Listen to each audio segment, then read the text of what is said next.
Hey everyone! Thank you for stopping by my channel today. I kind of feel like I have a Muppet or something now who's like my little friend. I'm like, hi, how you doing?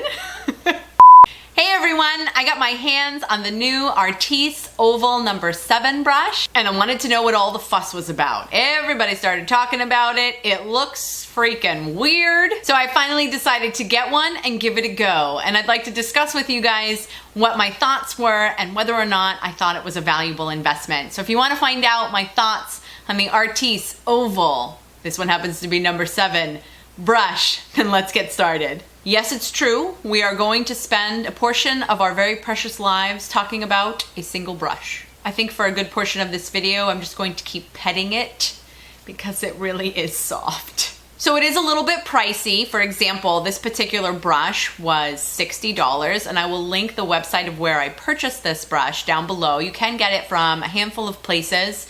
I kind of shopped around. There's a number of different styles and varieties. Because it was so expensive, I kind of dared it not to work. I was kind of annoyed that it was just kind of such a novel idea. And I was like, no, we use brushes where the bristles come out the top. They do not come out the side. How dare you change the way we've been doing things for a very long time. My initial gut reaction, honestly, the first day that I used it, I was like, no way. Are you kidding me? I could not believe how much it changed the way I was applying my foundation. So let me give you a couple comments. Like I said, this is the Artis Oval number 7 brush. There is a number 8 brush, which is larger, which was initially marketed as your foundation brush.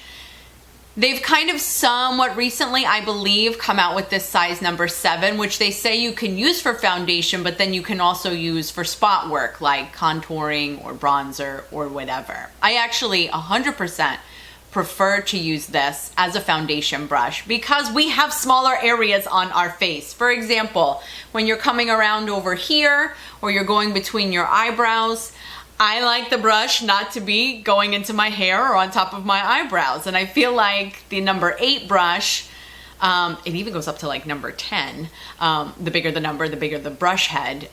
They just seem like they were too big. And personally, I feel like I have a big head. So the fact that I wanted the number 7, I think says something about it. There is no prickle with this brush.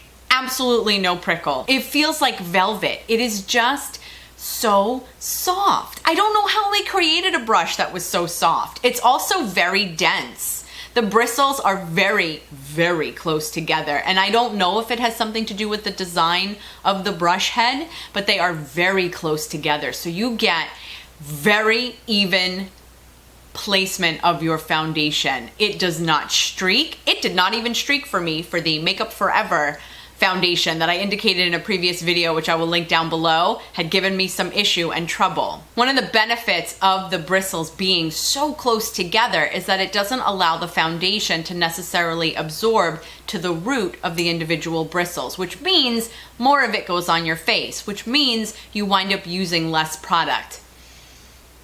Okay, I'll go with that. I definitely don't find that I need to use more product. I suppose it's marginal how much less product you're using. I mean, we're only talking about small amounts of product to begin with. So, but if you tell me that less is contaminating my brush and I need to use less on my face, I'll kind of go with that. It makes sense to me with the bristles being so close and the brush being so dense that might actually be a possibility. When I use this brush, I use it incredibly faster. I didn't know it was possible to actually apply my foundation faster, but there's something about this brush being able to get into the little individual crevices on your face and the little different smaller areas in combination with the fact that it is evenly dispersing the product without leaving streaks. It just winds up making the application of your foundation seamless and quick and flawless. Another benefit of this brush is that I find that it is not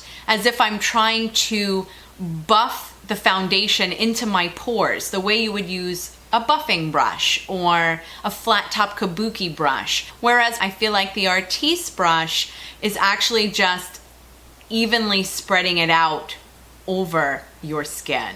Now, by comparison, there have been duo fiber brushes that have been out forever, and they are supposed to give you flawless, airbrushed application. Well, sometimes I feel like that flawless airbrushed application doesn't move the product around evenly. The head of a dual fiber brush obviously is much softer and the bristles are much less dense. Let me just make a couple quick comments about things that I don't love about the brush. So this particular style, which I think is one of the more less expensive lines that Artis offers, mine is a mirrored kind of chrome looking handle. And yeah, guess what? That shows every lick of fingerprint and smudging, and if you had to apply your foundation out of a bottle or you applied it to your face, unless you actually wiped your hand off, you've now applied foundation fingerprints all over this beautiful mirror. It looks gorgeous when you're not using it. It also has a white like silicone insert within the chrome here in the handle right here. That also is a fabulous place to now absorb some of the color of the foundation that you are trying to apply to your face. So I imagine over time this brush is not going to be looking so good. But you know what? I'm gonna overlook that because I really do like the way that it performs. The other thing that's interesting about the brush, which I don't think is a reason not to buy it, but is definitely something to be aware of, is that the brush is very flexible. The handle is very bendy, and you want to not break the brush. I mean, I haven't heard of anybody breaking their brush, but I imagine it could. So just something to be aware of. I certainly would not want to hear that someone broke their somewhat expensive foundation brush. So those are my thoughts on the Artis Oval number 7 brush. I am the first one to be cheap about something, but then there are other times where I really do believe that you get what you pay for. I'm still petting the brush, by the way.